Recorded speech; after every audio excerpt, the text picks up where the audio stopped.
Policing suffers. In 1969, with nearly 6,200 officers, sworn officers on the force, there were about 340 of them out in patrol on a day shift. And nearly a half century later, nearly 9,900 officers sworn on the force, and fewer officers out on patrol, only about 310. Yes, you heard that right. At any given time, out of 9,900 LAPD officers, only a little over 300 are patrolling our streets. Council District 11 staff members want to know what the remaining 9,600 are doing. They're calling for changes in how officers are assigned. They want street patrols beefed up, more overtime pay, and they want a study into the specialized units to see if more of those officers can be put back on the street.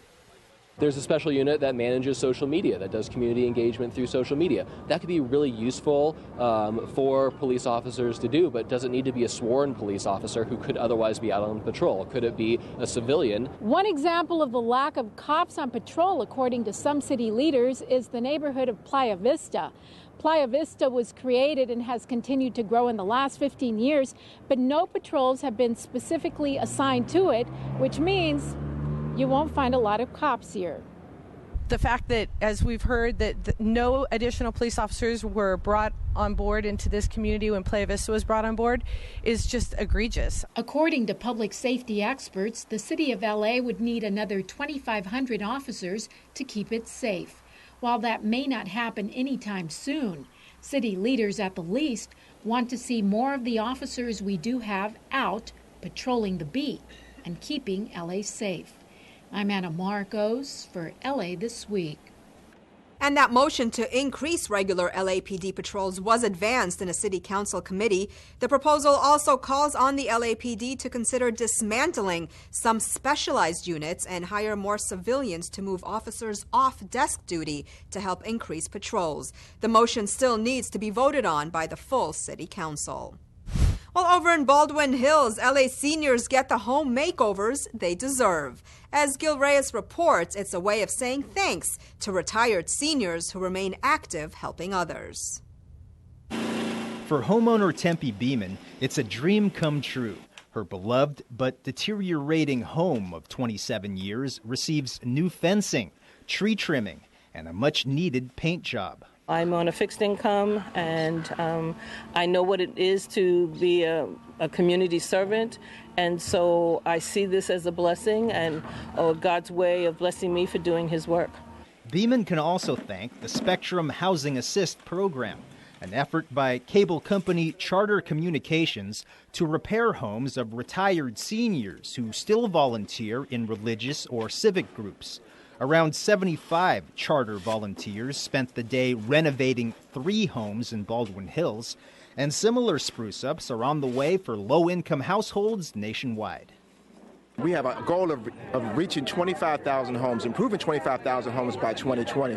So we're here today to help people in their homes, to help distribute some kits, some safe and healthy home kits. And we're really excited as Charter and Spectrum to be out here and helping people to improve their lives by providing some resources and having our employees out engaging with the local families and helping families get better. They also gave away 250 safe and healthy home kits filled with LED light bulbs, weather sealant, and other home care products to area families. We think all companies ought to be involved in the communities that they do business in similar ways. It means a tremendous amount. The cost of building materials is high.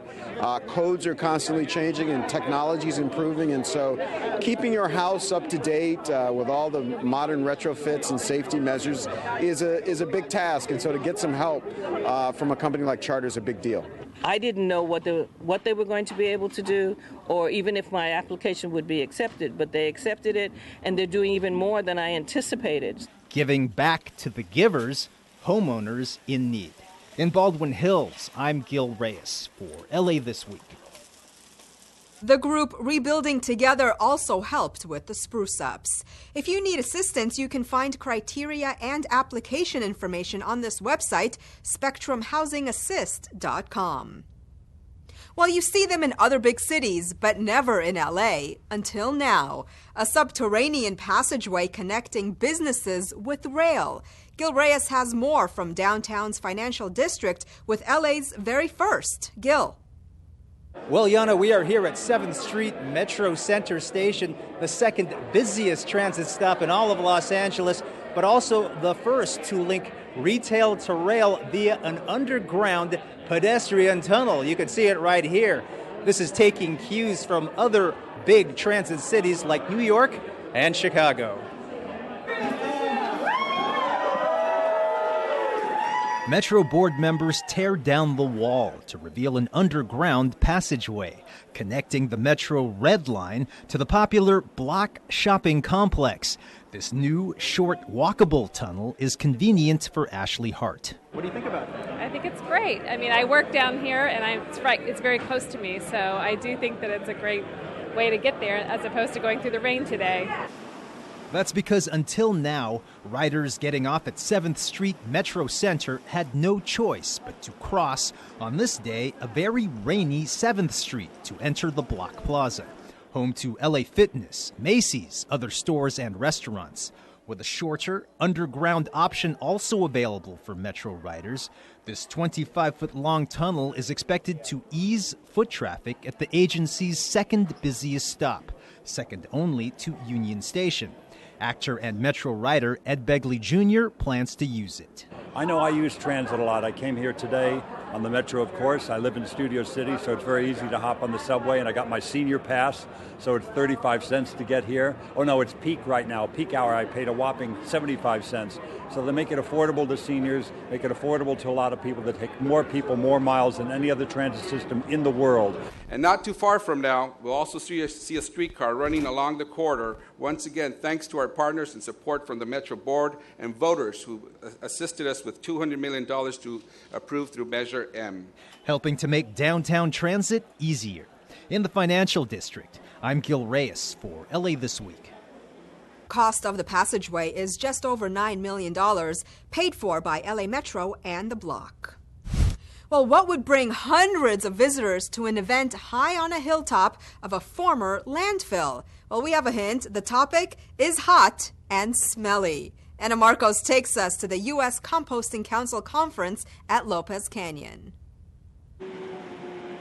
Let's talk manure. Composted manure, that is. The U.S. Composting Council is holding the largest conference of its kind as city agencies and machine manufacturers from all over the country meet in LA's backyard at the Lopez Canyon Environmental Center for a day of exhibits and workshops on composting, mulching, and tree recycling. Gives us a chance to sit down and talk and collaborate with each other of what's the best practices for mulching and the landfill for compost diversion and material. Here you will find about 30 of the most high-tech compost making machines in the industry. They will make it, grind it, screen it, and turn it to make the best compost money can buy. Actually, the city of LA gives away this compost for free. It's all free at our giveaway sites. There's 11 different giveaway sites all over the city. And it's for all the residents to pick up. They can load it in bags, shovel it themselves, and with pitchforks or shovels, and pickup truck beds or however they want to haul it. The city of LA, like others around the country, is fast learning to practice cleaner, greener ways. As landfills fill up, it is turning more and more of its garbage, tree trimmings, manure, and food waste into energy to put back into the earth. This site, the Lopez Canyon Environmental Center, is a former landfill, but compost and mulch now dot the landscape instead of garbage. So if you took that, instead of putting it in a landfill and you compost it, right, you're putting it back into a solution that goes back into the ground. It makes the soil, basically gives the soil life. Without organic matter in the soil, you wouldn't have any life. You'd have sand, you'd have clay. This material people view as useless is really an untapped resource that needs to go back into the earth where it started from. And now the mulch and compost experts will go back to their home turf armed with newer, better ways to turn manure, garbage, and tree trimmings into food for the earth. I'm Ana Marcos for LA This Week. For more information on compost and mulch giveaway sites, visit lacitysand.org. Well, it's not just a community space. It's a work of art designed by one of LA's most iconic architects. But you may not think so looking at it now. That's why folks in Eagle Rock are on a mission to bring it back to its former glory. Gil Reyes reports.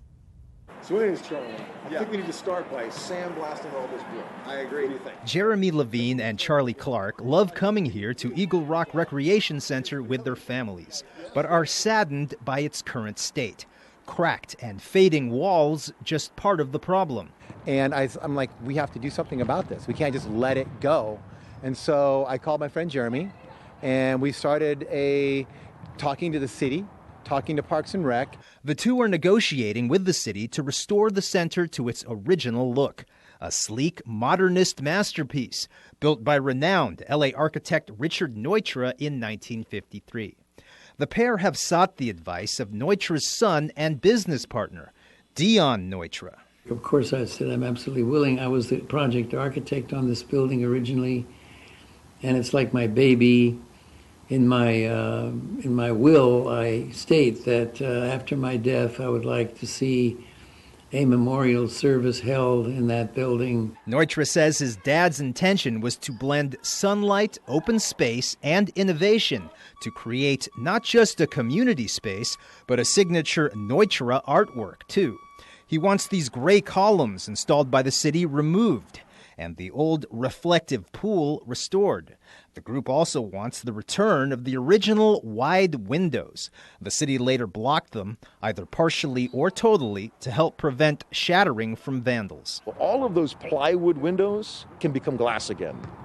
All of those windows that are just gone because people were afraid they get smashed can come back, and all the light comes back in the space, and that's the idea. But what if they get smashed again? Well, it's a great question. You know what it is? It's a risk we have to take for a great building. Like if we decide every great building is going to get covered in plywood and bars, then we'll always have this kind of architecture that isn't what it could be. These school kids from Eagle Rock agree. It's very cultural and emotional to the people around. People come to walk their dogs, and it'll be nice to come here and see it remodeled back to our history. And the group isn't yet sure exactly how much those refurbishments would cost. However, they do estimate they would run at least $500,000 as the search for funding sources is set to begin. At the Eagle Rock Recreation Center, I'm Gil Reyes for LA This Week. Now, the group is considering a GoFundMe project and is reaching out to conservancy groups to raise money for restoration. Well, over in Hollywood, the Made in Hollywood honors may not have as much cachet as the Oscars, but they help honor movies that make Tinseltown what it is, the movie capital of the world. Anna Marco shows us nothing beats a movie made in La La Land. It's so LA, and that's just how Tinseltown types want it. The Made in Hollywood Honors Red Carpet Awards help celebrate this year's Oscar-nominated movies filmed right here in LA.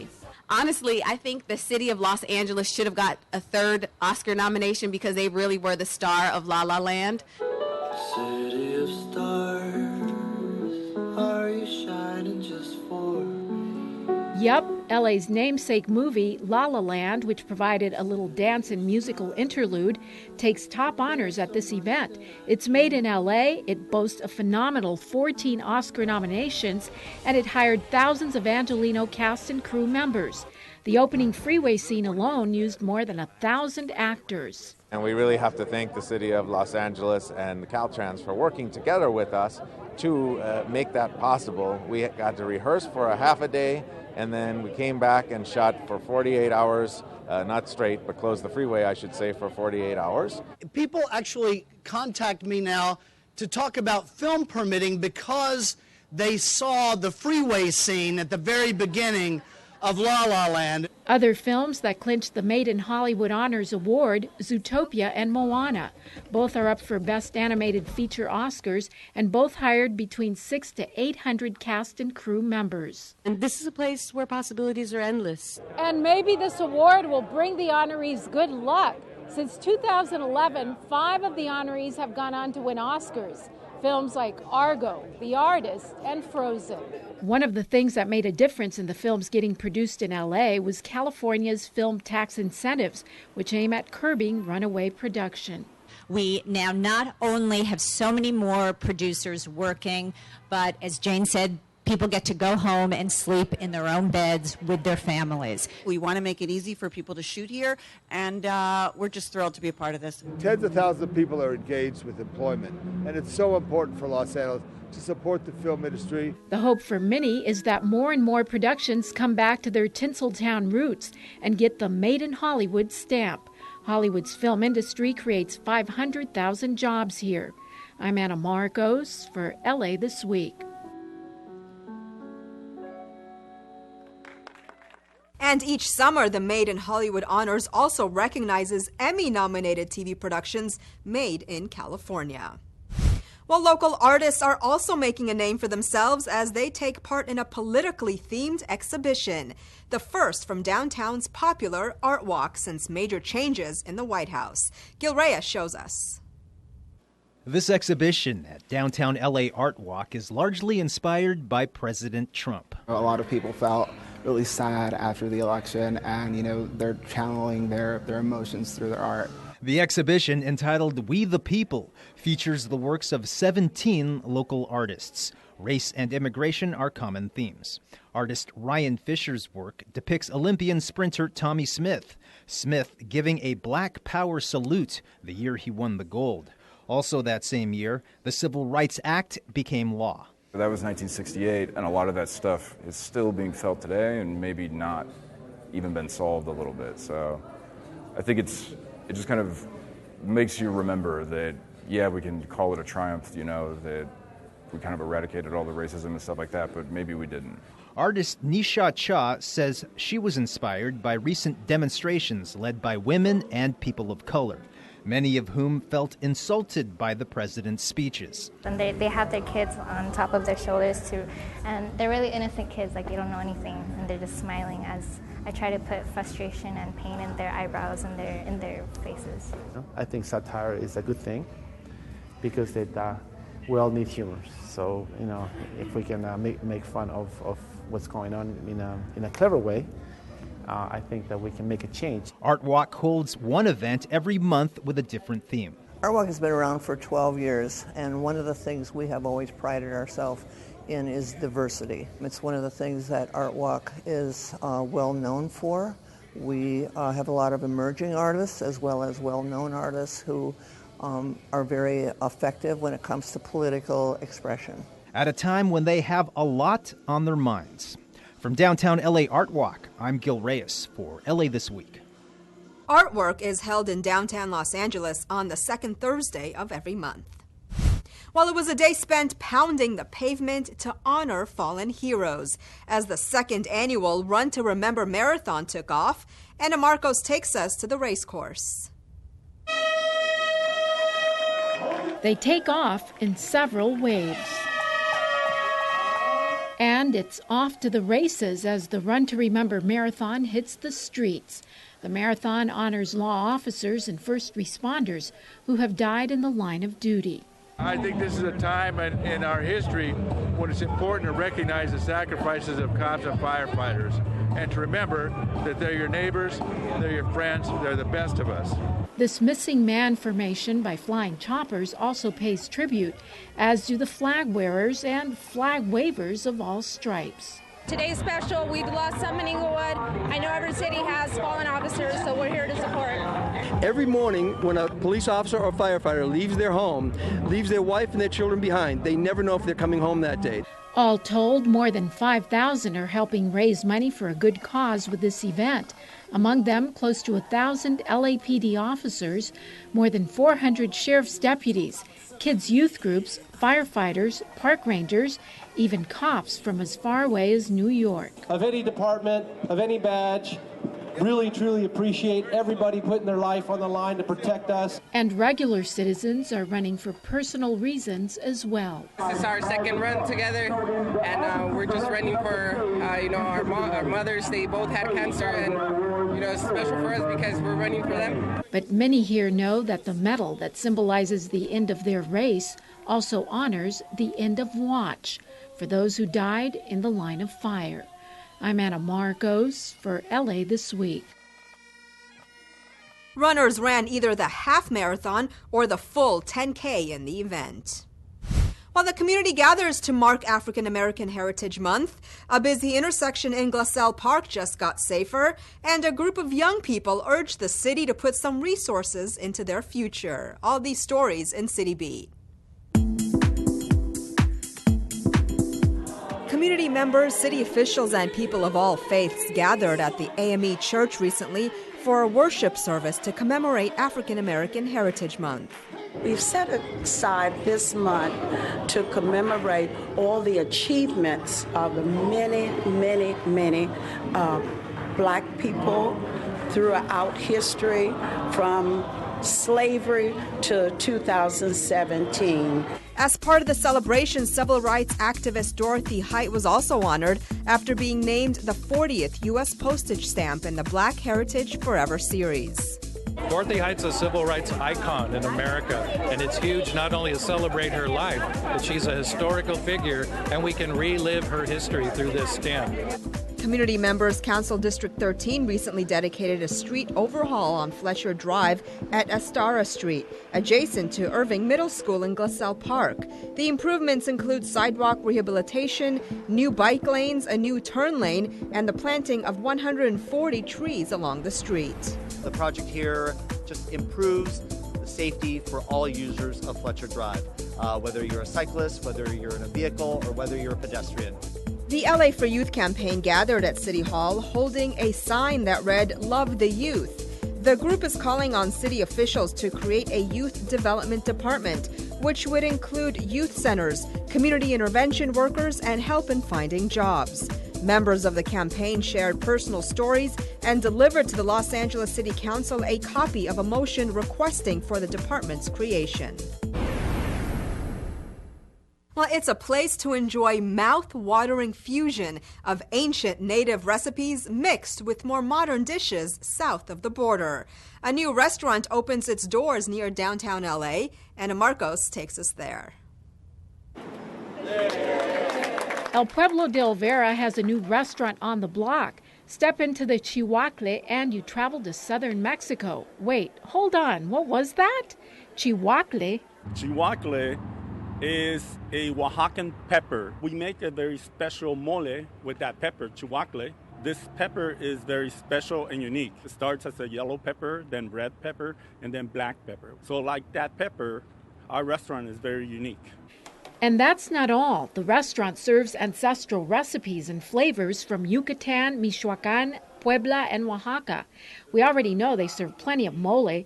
These 4 types look pretty good. We also know about enchiladas, but there's a whole lot of other stuff we can't even pronounce. How about some green rice or something? And then there's the nopaltilla. You will find our nopaltillas ancestrales.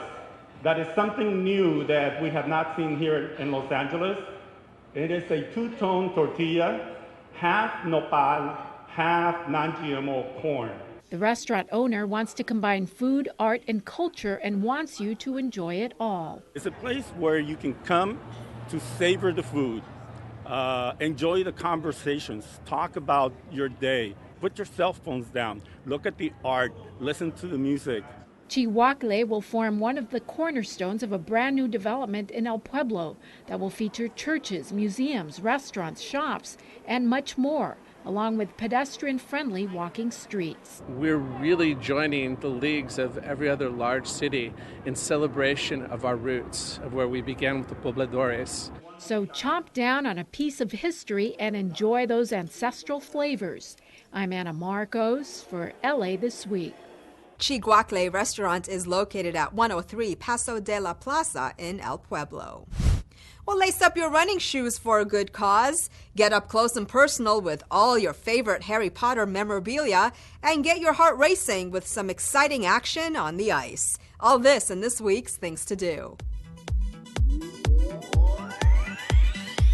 Team Fox is heading to Griffith Park for the first annual Los Angeles Foxtrot 5K for Parkinson's research. Team Fox is the grassroots fundraising arm of the Michael J. Fox Foundation for Parkinson's Research. Each year, more than 1,500 Team Fox members worldwide turn their passions and interests into unique fundraising events and athletic feats.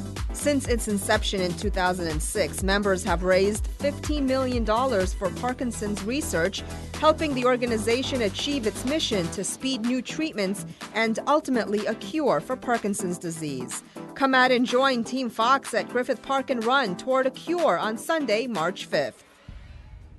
A new Harry Potter collection illuminates the Hollywood Museum. The museum's new collection of sorcery includes acquisitions from the Harry Potter film franchise, considered among the highest-grossing films of all time. Spotlighted are new items from noted Harry Potter historian Christopher Knoll, the ultimate broom used by Harry Potter in the Sorcerer's Stone, and his quill and ink bottle used while at Hogwarts School of Witchcraft and Wizardry enhance the exhibit. Other items also on exhibit are Harry's robe, costumes, signed blueprints of rooms at Hogwarts School, photos, posters, and more. Check it all out at the Hollywood Museum. For more, visit thehollywoodmuseum.com. And he got checked from behind by Trevor Lewis. The Los Angeles Kings hit the ice as they face off with the Vancouver Canucks. Check out the fast-paced, heart-pounding action on the ice, root for your favorite players, and get fired up for another season of hard-hitting hockey. The LA Kings take on our friendly northern neighbors for the ultimate rivalry. Don't miss it at the Staples Center on March 4th at 7 p.m. For more, visit nhl.com/kings.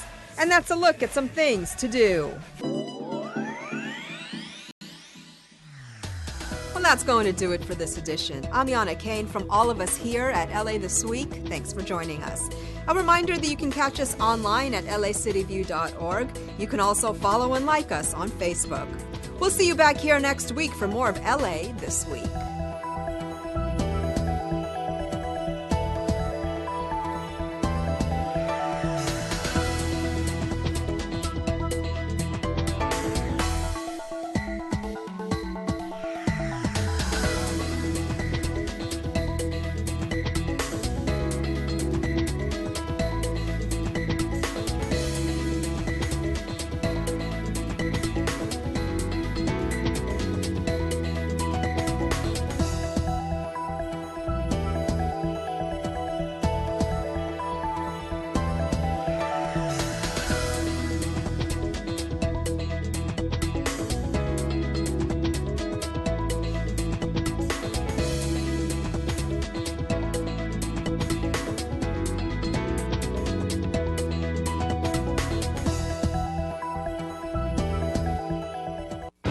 Hey, buddy, what's shaking? We're not prepared for an earthquake.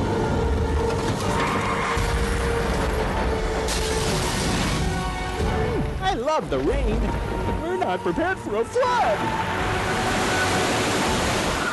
Sure, in the movies, this is all pretend, but in real life, you gotta be prepared for any type of an emergency. You can't predict, but you can prepare. Yeah. How'd you know? The ball called. Be prepared at LAFD.org. Hi, I'm Chris. I'm an Iyengar yoga teacher here in Los Angeles, and you're watching LA City View, Channel 35, Our City, Our Channel. Namaste.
Good morning, good morning.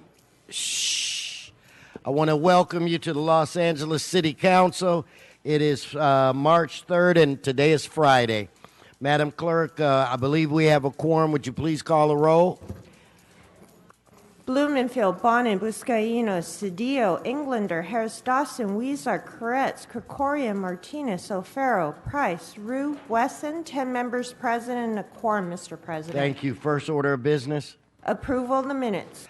Mr. Blumenfield moves. Mr. Bonin seconds. Next. Commendatory resolutions for approval. Mr. Weezer moves. Ms. Martinez seconds. Next. Mr. President, there are requests to continue 1D and M to March 21, 2017, receive and file F, J, and N inasmuch as the liens were paid in full, and to reduce the lien for 1L to $2,639.73 in as much as the lien was partially rescinded, sir. Okay, thank you. So without objection, that'll be the order. What's next? Item 1 is an item notice for public hearing. You have cards? Yes, sir, there are cards. Continue. Items 2 through 9 are items for which public hearings have been held, and there is a request to hold item 2, sir. Okay, let's hold item 2. Prepare to vote. And let's hold item 12. Mr. Weezer? Number 9 special, please. 9. Okay, let's prepare to vote on the other items. Let's open the roll, close the roll, tabulate the vote. 10 ayes. Continue.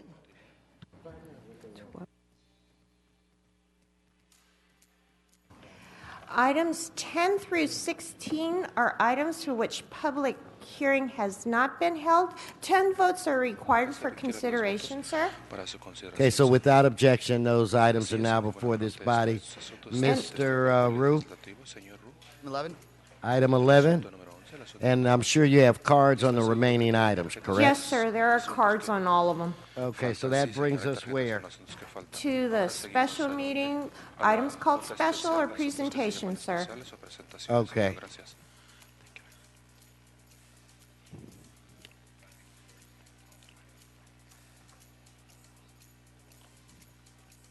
Okay, I want Mr. John, we're going to call up Mr. John Walsh.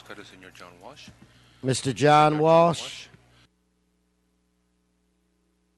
You have 1A, B, C, D, E. No, 1A, B, C.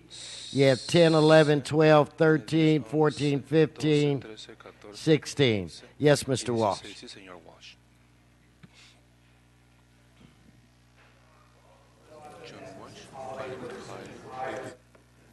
.org or J. Walsh Confidential or tweeting at Hollywood Dems.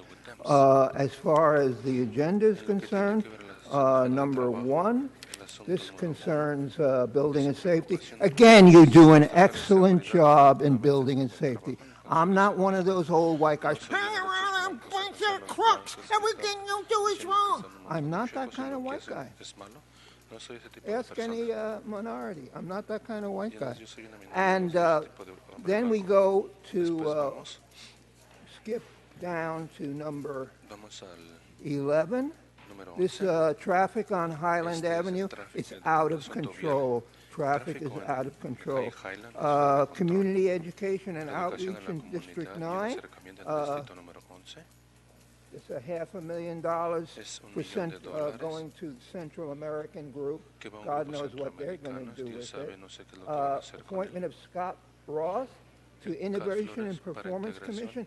Again, I got up here and told you about 5 years ago not to put someone on, and he retired after he was caught with kiddie porn. If you don't believe he was caught with kiddie porn, go check it out on the web. He got caught with a shitload of kiddie porn.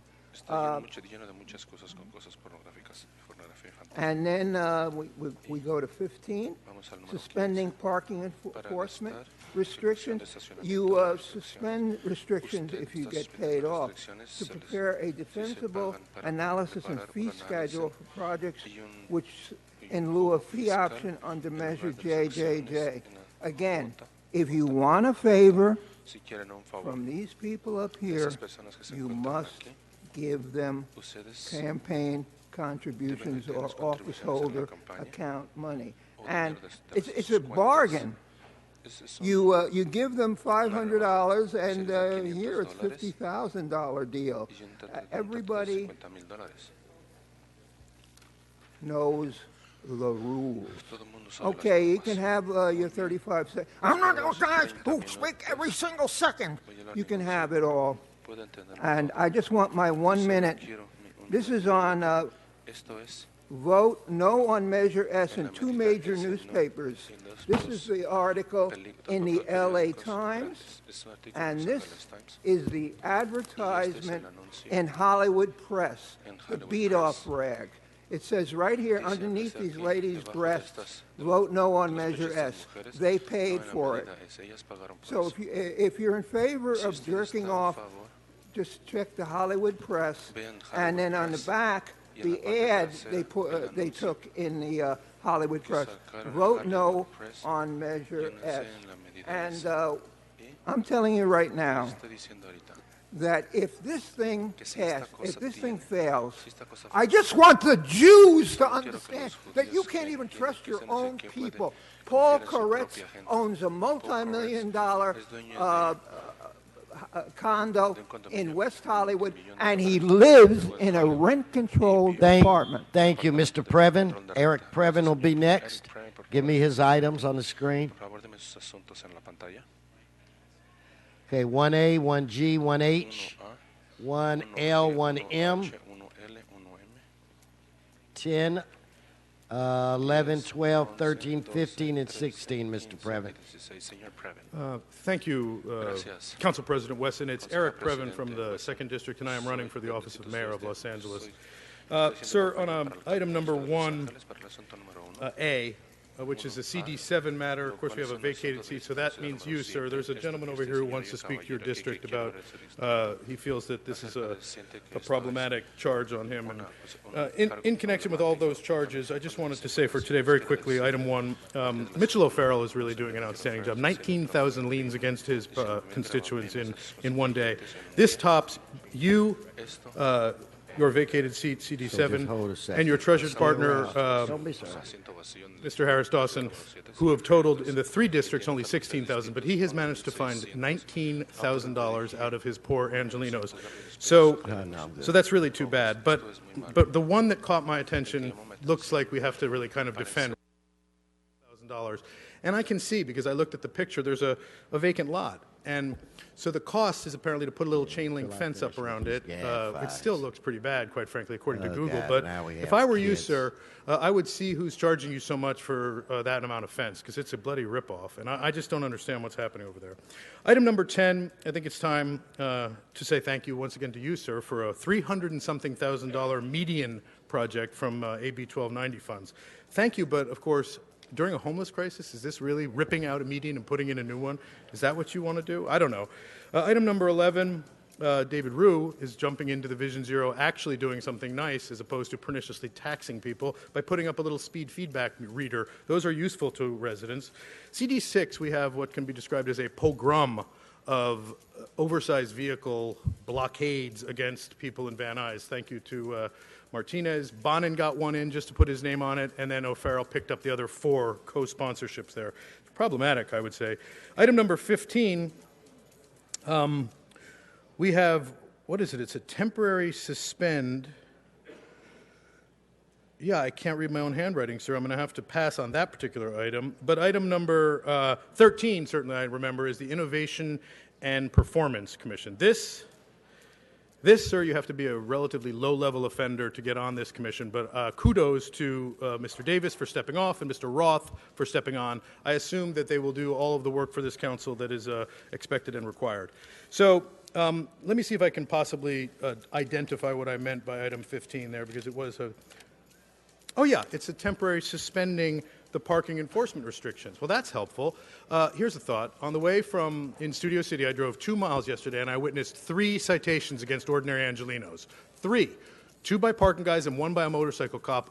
Mid-morning, beautiful day. This is not appropriate. So we need to re-engineer our policy toward attacking our Angelenos, sir. Thank you. Give him his 1 minute for general public comment. Thank you, sir. It is Eric Previn, and I am running for the mayor of Los Angeles. And I was hoping before this time to pitch my candidacy to the many Angelenos who participate in city government and watch this telecast. Regrettably, though, because you've been immovable, sir, on Council Rule 93, which is a rule that Mayor Garcetti and you have been breaking repeatedly because you don't want criticism to be visible. So instead, you run a kind of an advertisement at the beginning of this telecast, and then, worse, you feature, Mr. Bonin is constantly embracing Mr. Buscaino, and everyone is constantly touting how great they are. And yet, when people come down and offer comments about your work, you shrink them down to the size of hashtag Blumenfield's nose. It is depressing for those of us out here who want a voter turnout on March 7th. So the other Eric is me. Pull the lever, and let's change so that the public has a right and a place in this majestic hall. Thank you, Mr. Wesson. Okay, thank you, Mr. Gus. If I could have his items on my screen.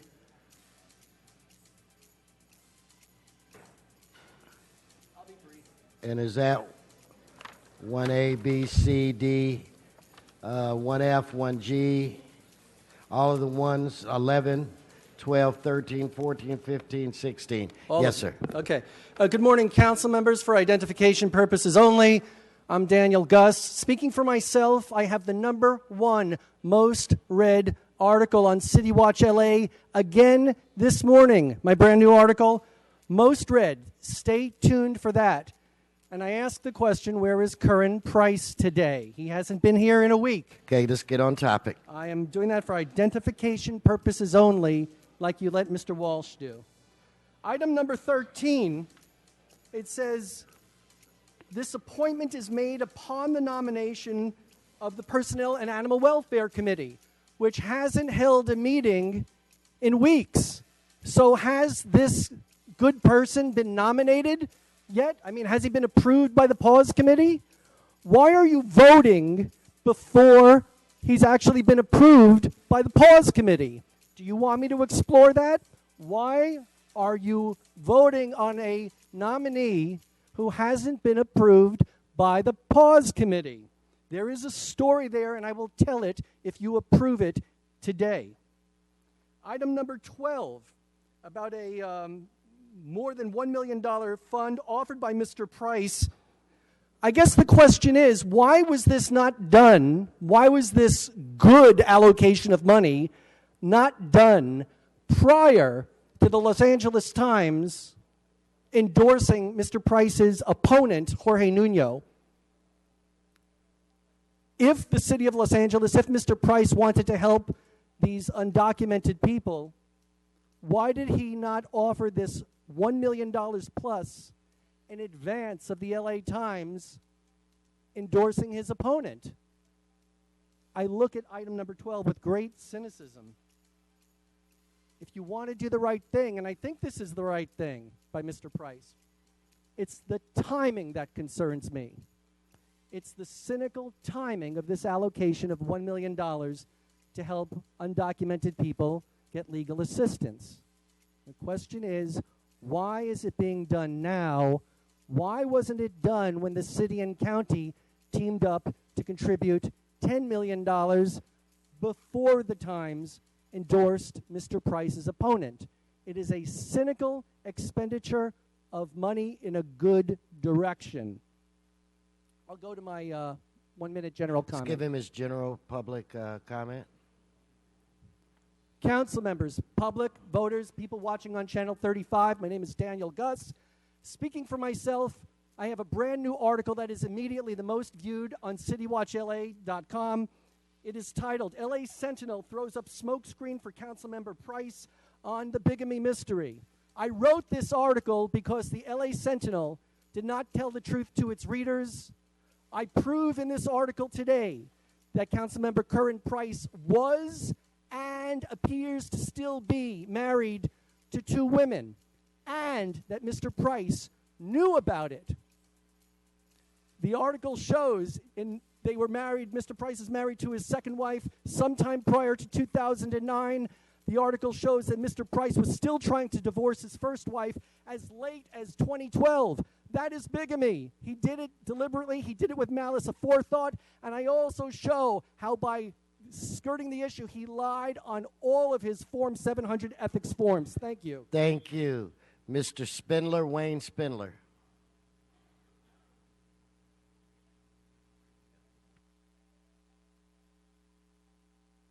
One, 10, 11, 12, 13, 14, 15, 16. Okay, so good. Yes, everybody's here today that should be. So, number 1, CD7.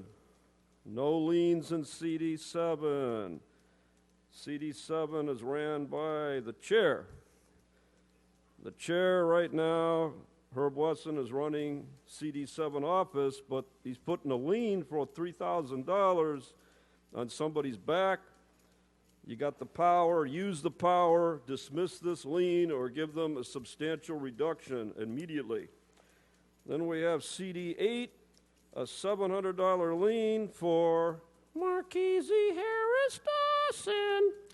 Yes, and he definitely is attacking people in affordable housing on N, CD8, another $3,700 lien. So how come we're attacking in CD8 people who live in affordable housing, and why is this guy against Measure S2 is beyond my comprehension.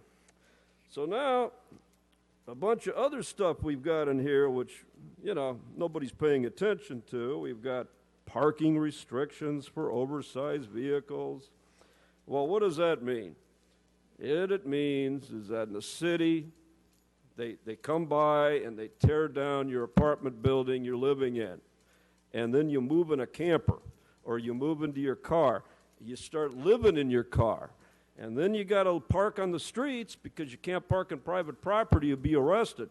So now they start going around. You got all these people living in vans and cars, and now all the rich, white, pig, gentrified, racist cocksuckers in the city want all these people to leave the city.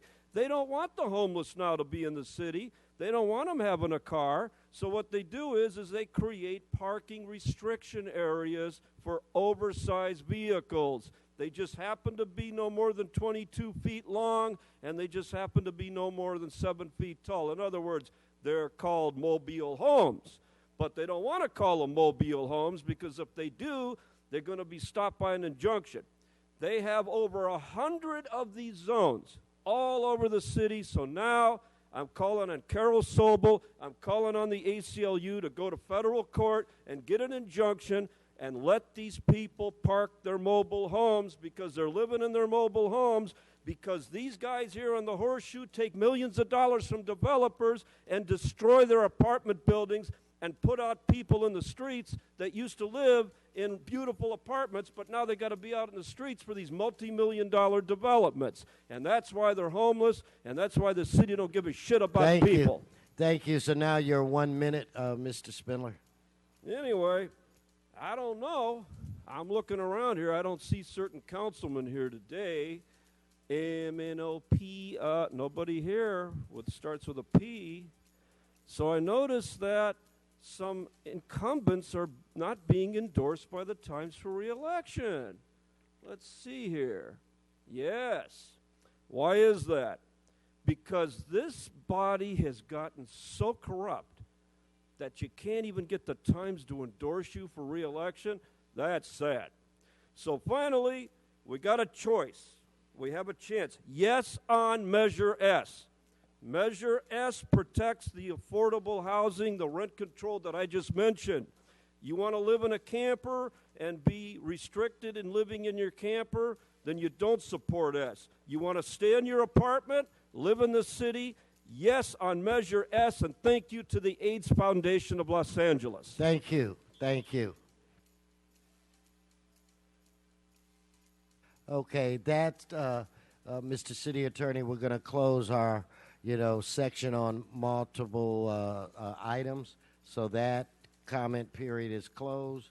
At this point, let's vote on items 10, 13, 14, 15, and 16. Please open the roll, close the roll, tabulate the vote.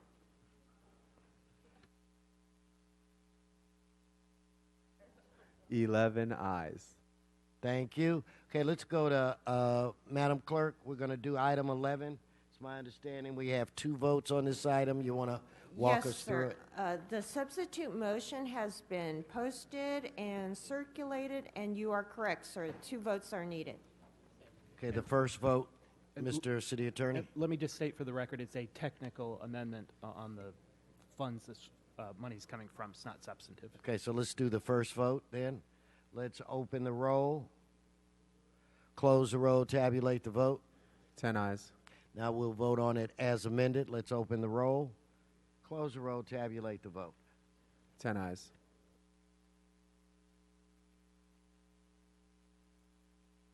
We'll go to item 12 now. Okay, Ted Neubauer, item 12. Ted, please come forward. Let him through, please, sergeants.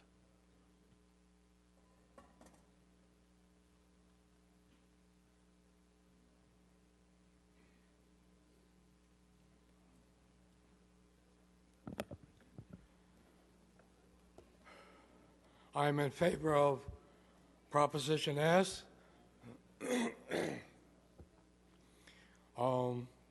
Our mayor has changed his position on that issue.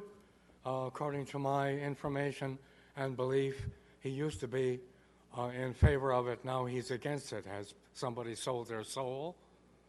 And anyway, in any case, item 12 is a $1 million expenditure for immigrant rights. I am opposed to that, pending the right of veterans to sign up for community service to offset towing and storage charges on their work trucks. Regardless of whether or not they're living in them or not, they need them to move into affordable housing. And thank you, sir. Okay, members, let's now prepare to vote on item 12. Let's open the roll, close the roll, tabulate the vote. 10 ayes. Mr. Weezer, I now look to you on item 9. Great. Thank you very much, Mr. President. Colleagues, this is a very important item that follows up on the vote we took on February 2nd. On February 2nd, the City Council voted to update its community plans, its 35 community plans, every 6 years. It's something that's been needed for a very, very long time. It's a step in the right direction to ensure that we know how to manage our growth. There's always going to be growth. It's just a matter of how we manage it. With that plan, we needed to find a funding mechanism. And in the 16-17 general fund budget, we've had allocated $5 million to do so, but that only will allow us to do it, update our community plans every 10 years. With the plan before you today, we will now be able to do it every 6 years, and this will require us to increase from 5 to 7% the general plan maintenance surcharge. In other words, whenever anybody applies for a general plan amendment, they pay a surcharge. With this funding, it will give us an additional $5 million to have $10 million in total every year to update our community plans every 6 years. It's a very significant step, and I want to thank the Planning Department for their hard work on this, their creativity, and this is certainly putting us in the right direction to ensure that we have more consistent and planned growth for the City of Los Angeles. Every city, one of the most fundamental tenets that we can do and should do is to have updated community plans and an updated general plan. The city should be ashamed that we haven't done it in the past, but the good news is that we're finally doing it, and that we found the funding to do it, to make that happen. So thank you. I ask for your aye vote. Mr. Bonnet. Thank you, Mr. President. I rise obviously to support this and want to thank Mr. Weezer for doing it. There is understandable, necessary support around the city for updating our community plans. Everybody says we need to do it, but you're the one who's actually explained how we're going to pay for it. And saying we want to update the community plans doesn't mean very much at all unless we have a way to pay for it. So I want to thank you, Mr. Weezar, for coming up with the funding mechanism to do it. I think this is the right funding mechanism as well, and it'll give us the opportunity to finally get these done and give us an opportunity to plan for the city's future and ask how are we going to accommodate the infrastructure we need for a growing population. Not just the electrical infrastructure, not just the water infrastructure, not just the transportation infrastructure, but the absolutely necessary housing infrastructure. So thank you for this. Look forward to getting this approved and getting these community plans underway. Thank you. Let's prepare to vote. Let's open the roll. Oh, I'm sorry, Mr. Krikorian. No, Mr. Krikorian, the floor is yours.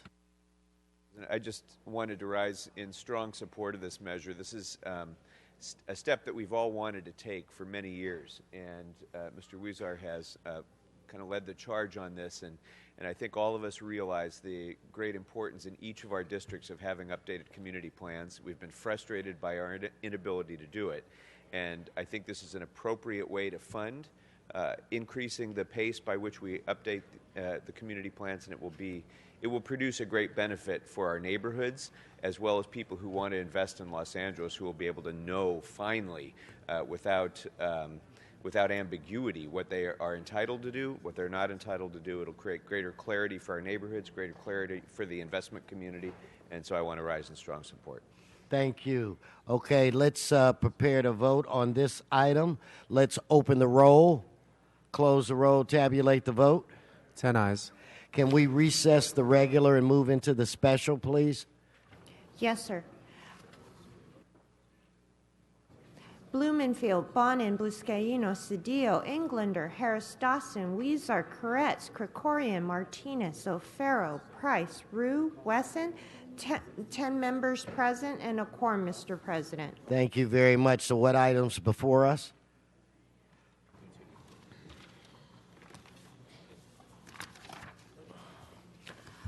Item number 17 is an item for which public hearing has been held.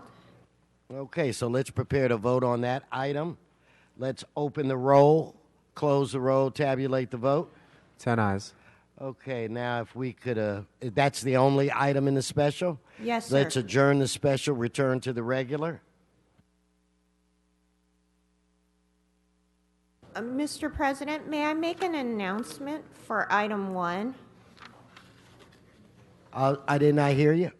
Mr. President, there is a request to continue item 1K to March 24th. Without objection, that'll be the order.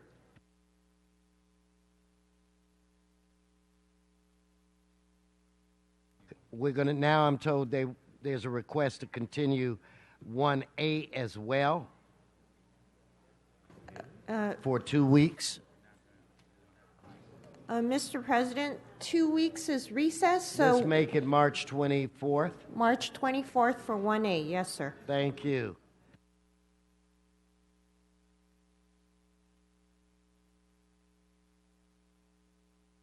Okay, let's take up the rest of items 1. Could you show me the cards that we have on that, Mr. Blumenfield? And I'd ask, could we continue item 1B for 30 days as well? Okay, on item 1B, we can continue that. That would be March 31st. Okay, thank you. Okay, that's 30 days. I could get a mark. No, keep moving it. Gerald Hall. Gerald Hall, are you here? Gerald Hall, please come forward.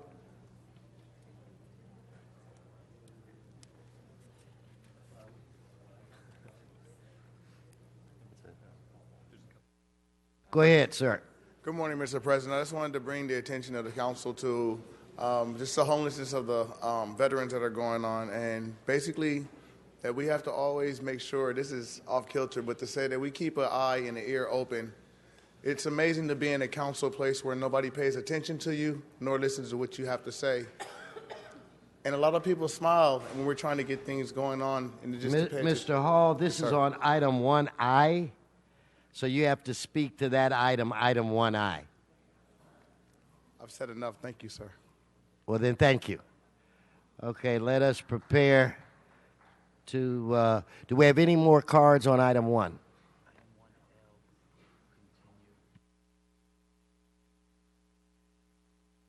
Item 1L will continue for 3 weeks, March 24th.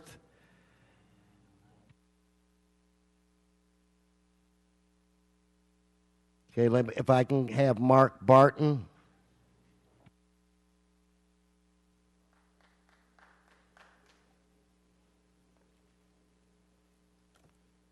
Good morning.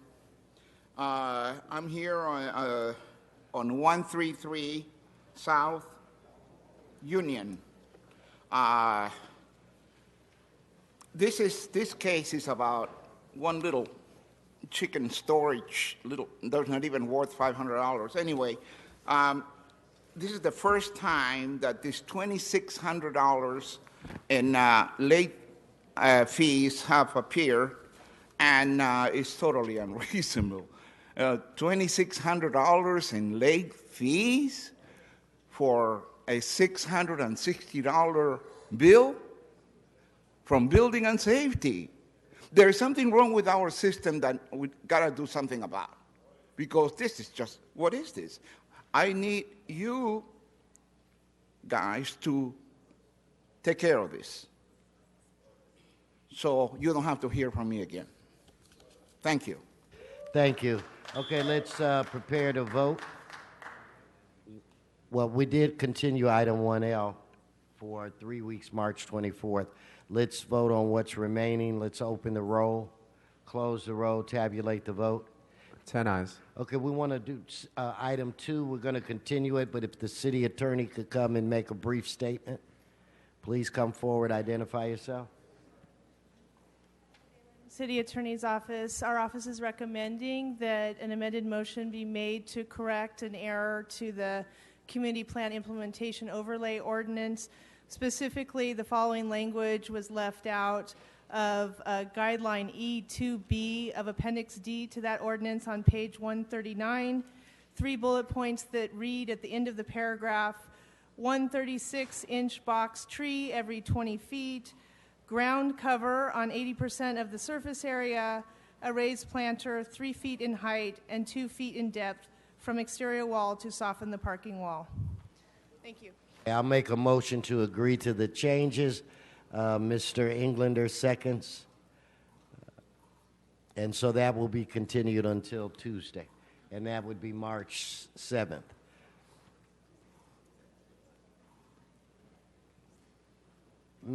Miss Martinez, are you ready for your presentation? And then we'll go to Mr. Blumenfield. So, Miss Martinez, the floor is yours.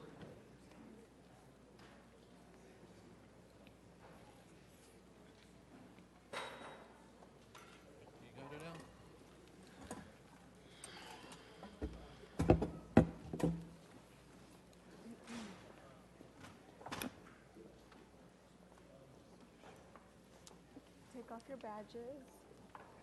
It's terrible. Hey, Wendy, it's terrible for pictures. Hi, Mama. Hey, hi. Nice to see you. Good to see you.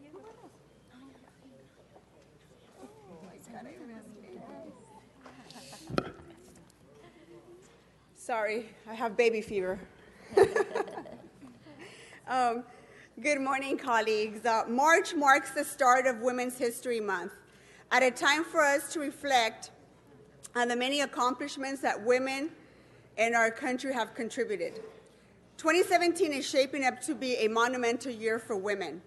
We began this year with marches across the country and the world highlighting the powerful voice women have when they come together. We march to make our voices loud and clear. We won't accept an America that is moving backwards. And next week, we will celebrate International Women's Day and a day without a woman. In the first 2 months alone, we are seeing women engage in activism at levels not seen in the past.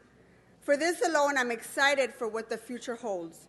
But today, I want to highlight the many accomplishments that Latinas have made in our state. Today, we are recognizing Latina History Day. Hope Hispanas Organized for Political Equality, has anchored itself in the principle that the knowledge of Latinas' historical contributions to society combined with political engagement would guarantee a more representative democratic government. Over the last 2 decades, HOPE has trained nearly 500 professional Latinas as part of their HOPE Leadership Institute, which I'm a very proud alumnus of, and nearly 400 high school students through the HOPE Youth Leadership Program. And they have recently started a college program as well, with the intent of empowering and engaging Latinas in all phases of their lives to take an active role in advocating for their community. So while the current administration may not acknowledge the rich history of immigrants and the Latino community we have brought to this country, we know we have made positive contributions. We know today that Latinas are continuing to break barriers and pioneer in areas that only our mothers dreamed of. Latinas as a whole are making advances in society and in our city. And I understand that there is also a big movement to recognize the contributions that a lot of women are contributing in our own communities and making sure that girls follow in their footsteps. In my district, for example, women such as Veronica Padilla and Yvette Martinez from Pacoima Beautiful work to bring environmental justice to the Northeast San Fernando Valley, as well as women like Evelyn Gomez, who runs the DIY Girls, is working to increase young girls' interest and success in technology and engineering. We know that we don't know what next year holds for us, but I truly believe that if women, and most importantly Latinas, get involved, we can make an impact not only locally, in our communities, and nationally. Next week, HOPE will be hosting their 26th annual Latina History Day conference, where they will host 1,000 adults and high school students, engaging them to be active participants in their own journey. This year's conference theme is Embrace the Journey. Colleagues, I find this particularly very suiting for this year and very significant. As a community, Latinos are facing many battles, but I truly believe that together we can come out of this stronger. So I am choosing to embrace this journey, and I know I will do my best to be a fierce advocate for my community, but especially for the women who are striving to keep their families afloat. I look forward to celebrating this day for many years to come and celebrating our stories of inspiration, courage, and tenacity against adversity. On behalf of the City of Los Angeles, I would like to congratulate HOPE and for their service to Latinas in our great city. I want to introduce. Let's give them a round of Executive applause. Director. Yes. Actually, let me start with introducing our this year's Let's let the chair baby conference. talk. I know, I just want to hug the baby. My daughter turned 8 years old 3 weeks ago, so it's been a while. This year's chair of this year's conference is Amy Vizcarra. She's the vice president and district manager for the South Coast Community Bank, Wells Fargo and Community Company. Let's welcome her. All right. Welcome. Good morning. Thank you. Once again, my name is Amy Vizcarra, and I'm a district manager for Peninsula Harbor. It's a great honor to be here today and represent both on behalf of HOPE and Wells Fargo. I've had the privilege of serving as the conference chair for the 26th Annual Latina History Day Conference. It's truly been a wonderful experience working for HOPE, with HOPE, and I'm fortunate to work for a company that encourages me to do so. And it's supportive of our organizations, and it's important to our team members and about our passion. At Wells Fargo, every team member is given the opportunity to serve in our communities. This has given me such sense of understanding, belonging, and integrity to know that what's important to me is important to my employer. The importance of supporting our communities is the importance of diversity and inclusion. A week from today, we'll be joined closely with over 1,000 women in celebrating our countless contributions Latinas have made in the city, state, and nation. A special thank you to Councilwoman Nuri Martinez for her continued support of HOPE and being a mentor to so many Latinas. The proclamation of Latina History Day during our Women's History Month memorized the important role that Latinas play in American society. Statistics show how many Latina women are the fastest growing, youngest demographics in the country. And for that reason, Hope believes that Latinas are poised to be at forefront of realizing and advocating for the beneficial economy and society policies for all Americans. Thank you so much for having us, and Latinas are taking a major role in ensuring our economy's long-term health and the greatest opportunity for the state and the nation to prosper now and in the future through Latinas' inclusion and the development of Latina talent. Thank you so much for your time. We would like to invite you to next week, History Latina Conference Day, next Friday, to show your continued support and the celebration of Latinas leadership. Thank you. Thank you very much.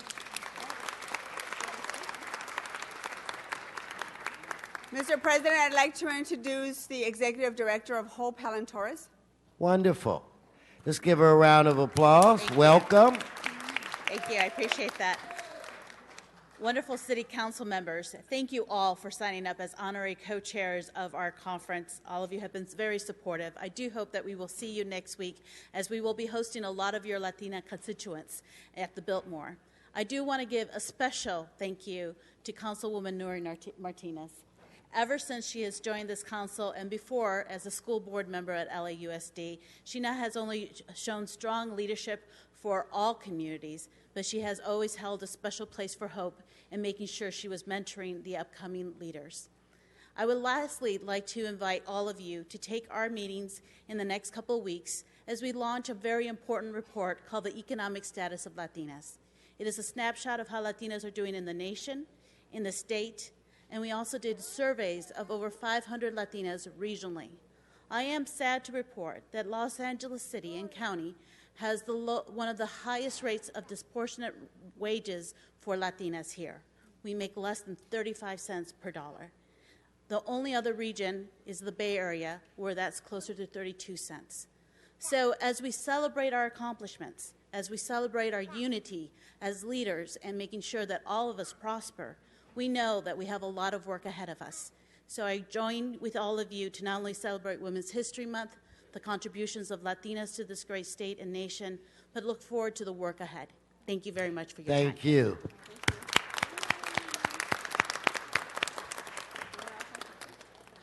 That concludes our presentation. At least tell us the name of the baby. I mean, bring her closer.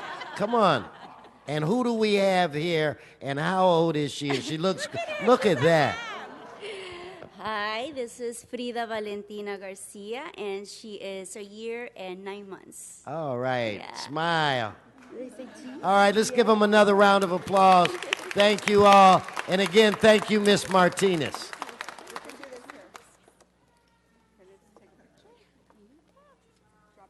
Mr. Spindler, be quiet.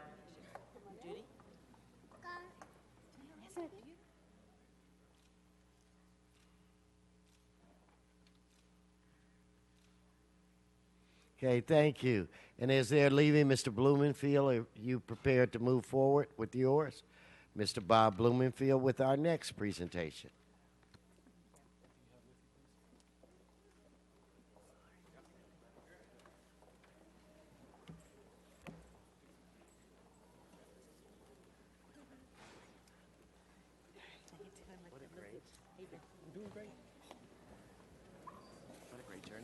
Yeah. You're here, okay? Hey, Mike, do you want to come up closer?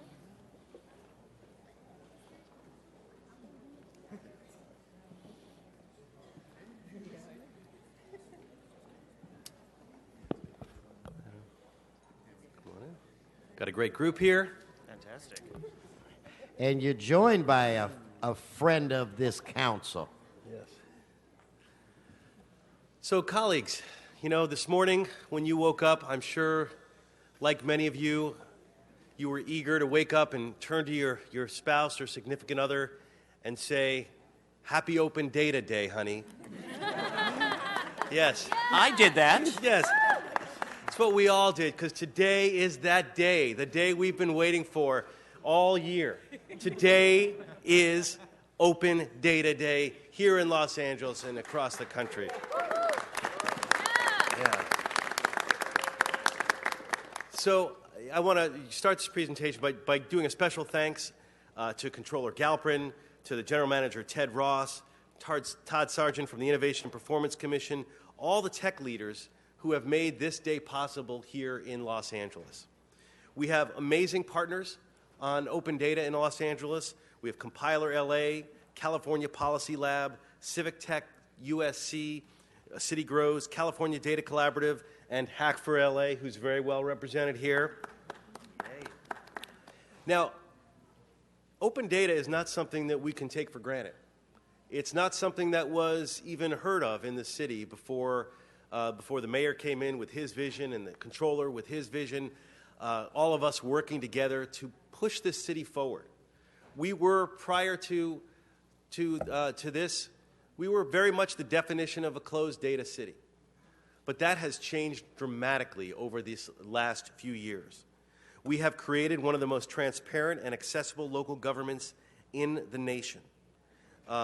Controller deserves a lot of appreciation for that.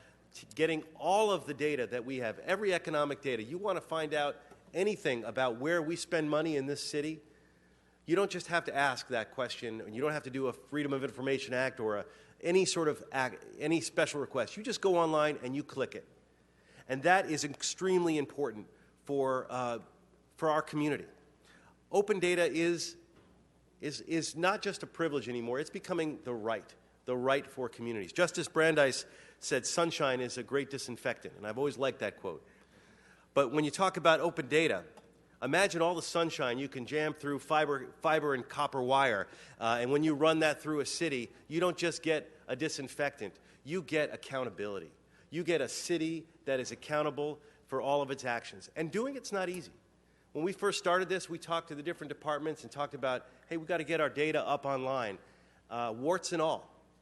And that's not easy, because when you have data without context, people can make all sorts of accusations and can say all sorts of things. That's one of the dangers. So part of the trick to open data is get that data out there and then provide the proper context for folks to make it useful.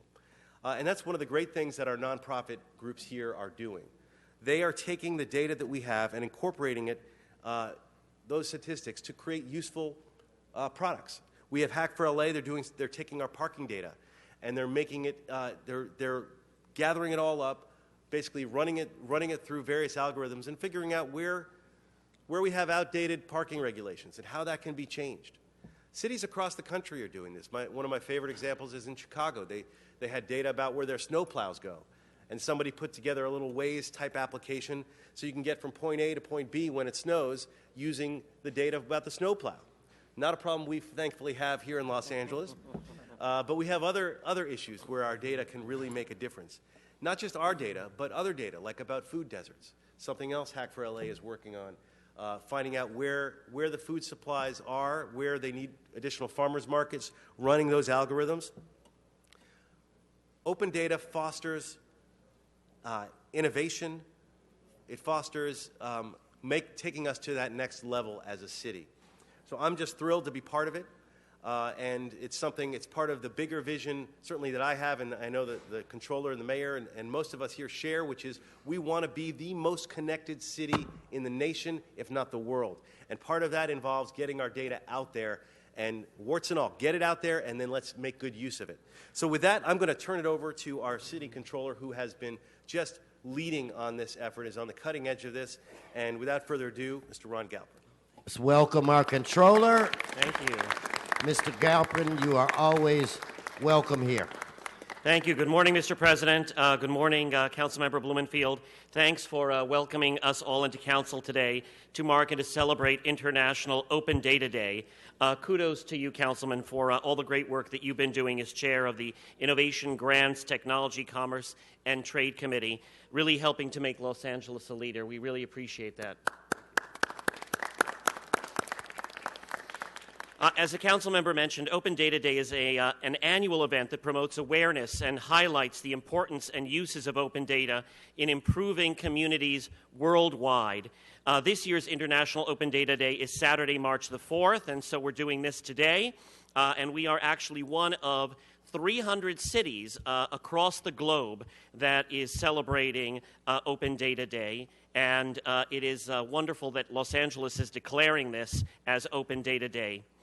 The concept of open data actually has historical roots. It stretches back as far as our nation's founding. Indeed, the Constitution, as part of the framework for our system of government, established a census. And that census was essentially about open data back then. It was a way to start making more data-driven decisions. Now, open data has come a long way since those early days of our nation, and I'm proud that LA is leading the way. LA was named #1 in open data by the U.S. City Open Data Census in 2015. And in 2016, the city was named the #1 digital city in America, #1 by GovTech magazine.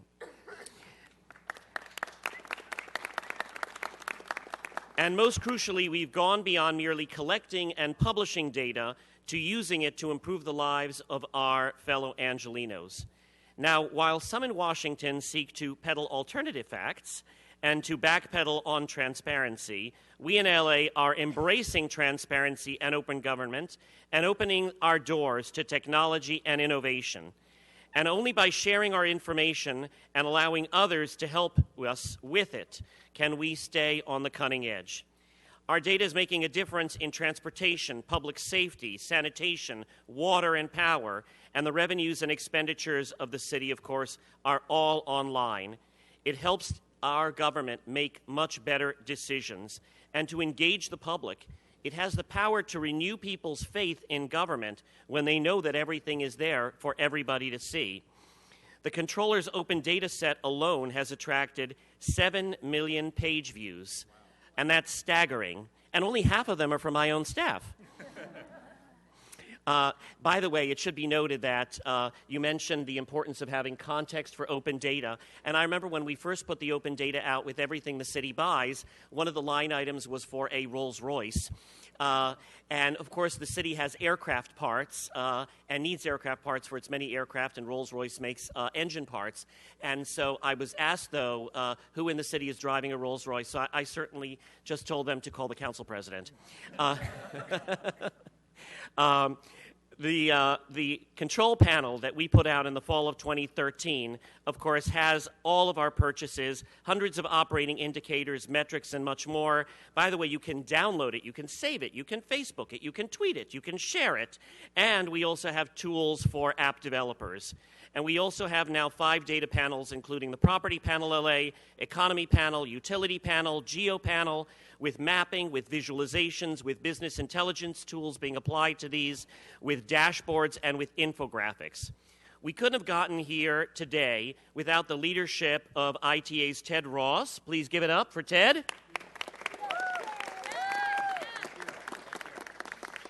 Gene Home, Councilmember Blumenfield, the Innovation and Performance Commissions, Todd Sargent, and of course, Catherine Gianrokas, Vicki Englert, and Stephen Corwin of Compiler LA, and the great work also of our mayor's office. Give it up for all of them. And I would be remiss if I didn't mention and thank my own team. Amazing people. First of all, Juan Lopez, Director of Tech and Innovation. We didn't even have a Tech and Innovation team 3 years ago. Melissa Peterson, who's our Deputy of Tech and Innovation. Riyadh Hook, Liz Lee, Matt Crawford. And then I wanted to also call special attention to a gentleman here, Mike Ludwig, who is our Data for Good Fellow. Mike? He's done incredible work in our office, and the way that he came to our office was through a thing called the Iron Viz competition. You've all heard of Iron Chef, right? Where a bunch of chefs come in and do their very best under a very tight time constraint. So this was Iron Chef, but for data. And we held this Iron Viz competition, and as a result of that, we brought Mike on for a fellowship, and he's been doing a great job for us.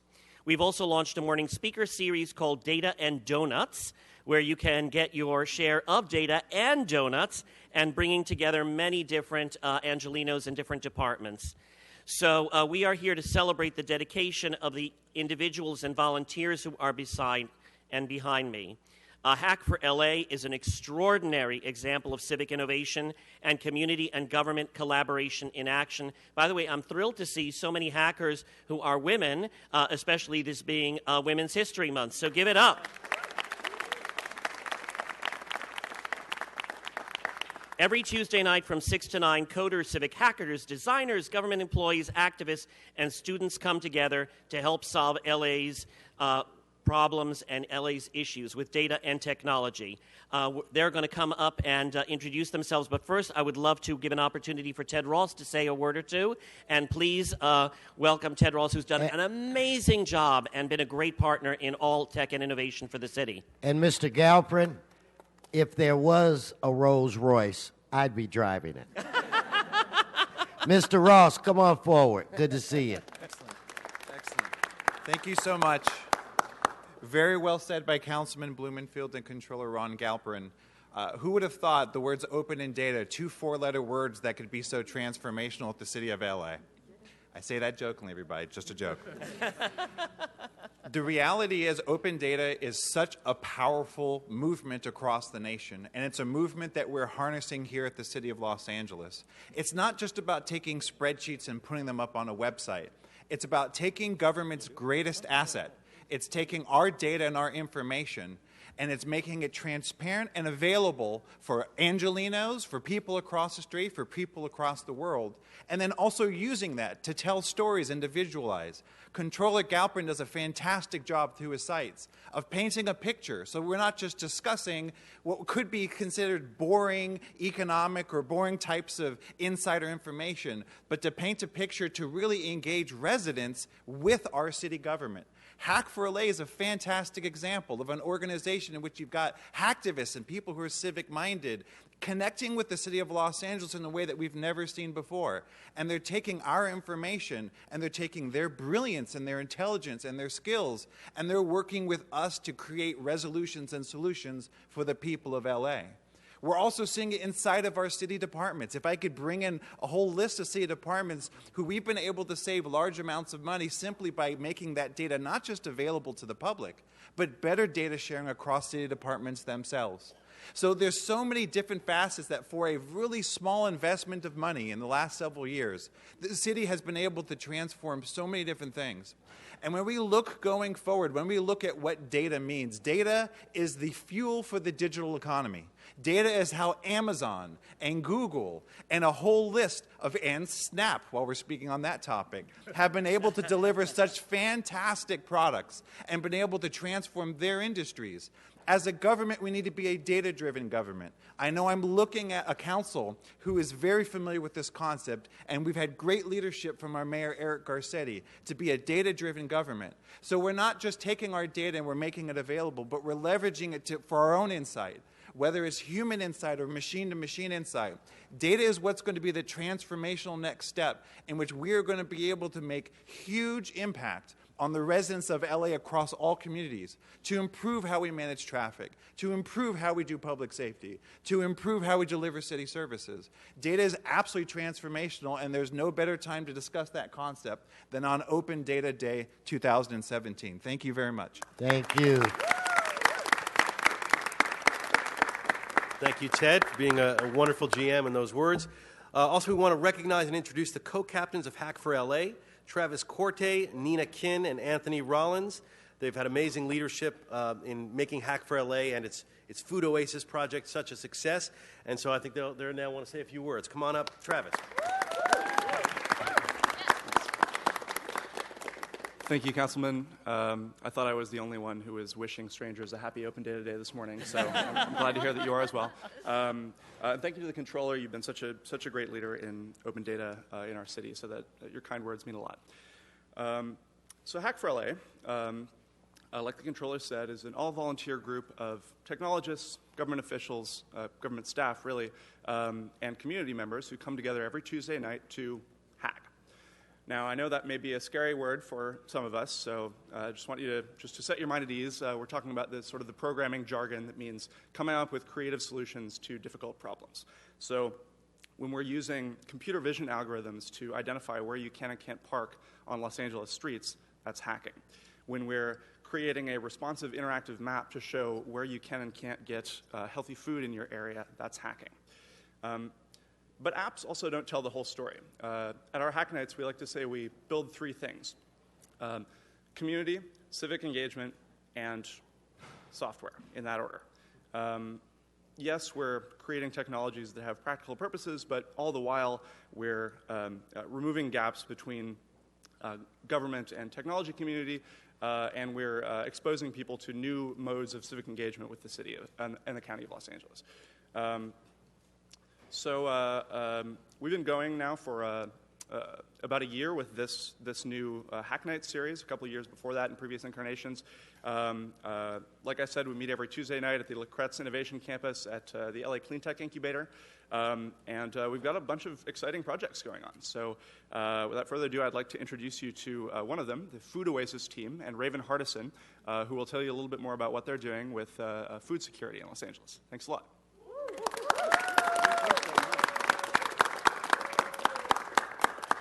Hi, everyone, and good morning. So we are the Food Oasis, thank you, the Food Oasis LA group, and I'll tell you a bit about what we do.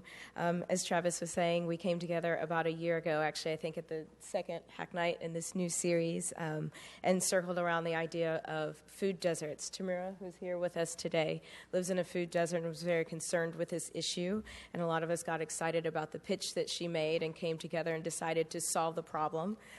So like many groups who come together to solve a problem, the first week we thought, we're going to solve this. And the second week we figured this is really complicated. And by the third week we realized that one really fortunate thing about Los Angeles was that there's an extraordinary, strong group of organizations ranging from nonprofits and community groups and governmental departments that already have over 100 initiatives working on food security issues in Los Angeles. So that realization was really where Food Oasis LA was born, and we decided that our contribution would be to create a resource that maps all of the work of these organizations to make it easy for residents to understand all of the available resources at a glance. Towards that end, we're creating a website. It's here, you can see it on screen now, that shows all healthy food available, including the types of things we're used to seeing on apps like Yelp, so grocery stores and farmers markets, but significantly expanding to include the types of efforts not available from standard resources, like free summer lunch programs and food pantries. Our goal for this work is to create an income-neutral resource that can help all Los Angeles residents easily find healthy food wherever they are and for whatever income they have. We'd also like to make this platform available as a resource to organizations working in the food security space. Food Oasis LA will be a place where they can post their outreach efforts and programs, where they can share information about advocacy, and where they can call for volunteers to help with the work that they do. Our most recent efforts include improving the design and user experience of the website and reaching out to advocacy organizations for their input. So we encourage you all to visit the site, which is available live at foodoasisla.com, foodoasis.la, foodoasis.la, and share your feedback with us. Thanks so much.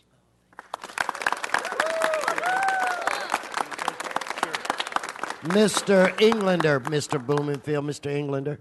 Great, thank you. Thank you, Mr. President. I had to rise and just thank all of you as the inner technologist in me. But when you mentioned data and donuts, and not only as a technologist, but as a police officer, I had to say, okay, there's a mix there. Now we're talking. I want to thank Ron and Bob particularly for your leadership in this, and speak a little more about, well, first, Ron, you mentioned 7 million hits. Congratulations. You said half was your staff. I know the other half are your parents, but it's still a big number and growing every day. We look at data, and what you guys are doing is incredible. And it's life-changing, but it's also life-savings. One of the things that I inherited when I became the chair of public safety was a data problem. And the data problem was actually costing lives because the fire department was using really bad data. In fact, we'd put together a data team, and we called it IDA, Information Data Analysis, and we asked for outside help to look at what we needed to do. And we were all told, based on the data that they had and that they were using and they were trying to interpret, that we didn't have to hire any more firefighters and we can actually close fire stations and no lives would be at risk, that it wouldn't change response times. And guess what happened? Just the opposite. The data was bad. The people that were looking at it didn't know what they were doing. Firefighters are really good at saving lives. They're not necessarily good at interpreting data, and that's what they were doing. They assigned firefighters to look at the data and try to make decisions. Some of you that are here helped with that effort as well, and I thank you so much, and Catherine for getting Hack for LA off the ground with your partners, and it's just been an amazing experience. What we're doing on the police department side is cutting edge, not only with CompStat, and we borrowed a page from that playbook to create the first fire department in the country, probably the world, that has now FireStat LA, where we actually analyze and then discuss its data and dialogue and discuss the information on a regular basis like we do with CompStat. But now we're doing new modeling and new analysis and utilizing new partners. And with that, we are now doing predictive policing. We're putting not cops where the crime is, but where it's going to be. We're taking one out of the Gretzky playbook that you don't go to where the puck is, but you go where it's going to be. And so that's what we're now and how we're deploying police officers. And it's been effective with data partners and looking at that analysis. There's so much on the horizon of what we can be doing to be the first real smart city in the country, but it starts with an open data set. And then moving to the next level of having real-time data.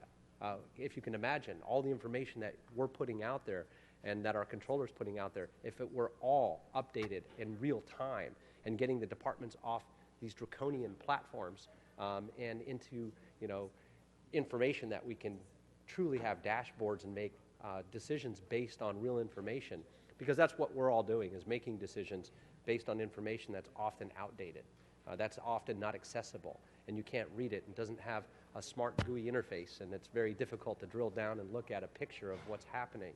And I think it's fitting that today on the agenda we also approved the Esri contract, and because they're doing great work, so we can actually map out and look at some of the work that you guys are doing and figure out how those platforms interact. So I want to thank you and for all you are all doing to make such a big difference, to not only make this a better and smarter city, but a safer city and save lives. So thank you so much. Mr. Blumenfield. Just remember, everybody, when you leave council chambers today, turn to somebody you know, whether it's Alexa or Siri or anyone, and wish them a happy Open Data Day. So congratulations. Give them a round of applause. Thank you.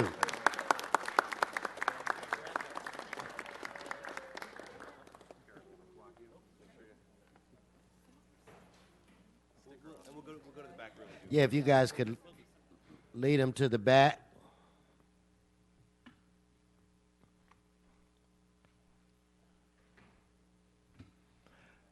Okay, now what I'm gonna go to, we still have some public comment left. I'm gonna call up Mr. Hall again on this general public comment. Murray Crum, Johnny Sims, Karen Patton, Greg McKee. Sergeants, make room for them.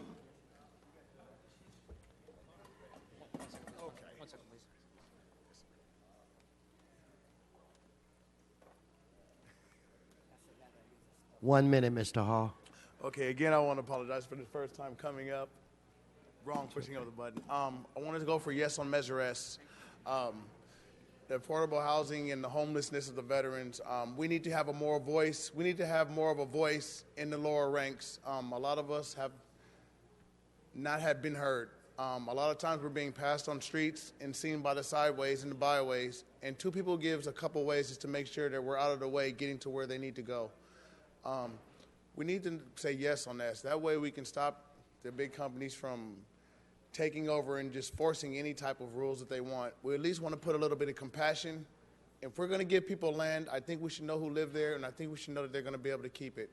So with all that said, for the veterans that are homeless now, I think using yes on S would give them a better chance of being in a better situation. And also, too, not only giving them a home, but giving them transitional minding that whenever they do get their housing, they'll be able to keep it, and then everything will be set for the good. Thank you. Have a great day. So I'm looking for Mr. Crum, Mr. Sims, Karen Patton, Greg McKee, Peter Sheldon. If I call your name, please come. Please come up. If I've called your name, come up to the mic. Raven, Jeffrey Brown. Just identify yourself and then speak. Good afternoon. I'm Johnny Sims. I spent 4 years in the United States Air Force. After 9/11, I went into the Army Reserve. And I'm supporting Yes on S, Measure S. I've seen lots of people, homeless vets, and it's a sad thing to see, but I know they have things like Section 8, and people are on the list for 15 years, given like 3 months just to find a place, and if they don't, they don't get their chance. They give them a year to try to find something else. And it's sad to see that that's what we do with our vets, but that's what's happening. I love this city, and I hope we can do affordable housing for our veterans. Yes on S. Thank you. Hello, my name is Jeff Brown, and I'm a homeless veteran, and I'm a homeless veteran from the United States Navy. And actually, I'm trying to get Section 8 now. However, it's a trial and tribulation to get it.